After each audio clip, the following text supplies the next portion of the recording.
ఎన్ని శ్రమలలో ఉన్నా నేను ఆయన సన్నిధిని అనుభవిస్తున్నాను కనుక నేను ఆయనను వదలను.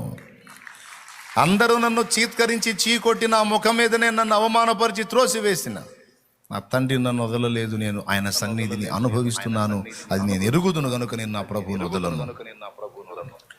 కాబట్టి యేసయ్య దగ్గర ఏం పోగొట్టుకుందాం? అందరు చెప్పండి, గట్టిగా చెప్పండి. మనసు అంతే. ఇదే నిజం, ఇదే వాస్తవం. చచ్చిన బతికిన ఆయనే శాశ్వతం. ఓకేనా? రెండవది, మన మనీ పోగొట్టుకుందాం యేసయ్య కోసం. ఫస్ట్ ఏం పోగొట్టుకుందాం? ఎక్కడ పోగొట్టుకుందాం? రెండోది ఏం పోగొట్టుకుందాం? మనీ పోగొట్టుకుందాం. ప్యాకెట్లో కొంతమంది డబ్బులు పోగొట్టుకున్నారు, బెట్టింగ్లో కొంతమంది పోగొట్టుకున్నారు, ఆన్లైన్ రమ్మీ గేమ్లో కొంతమంది పోగొట్టుకున్నారు,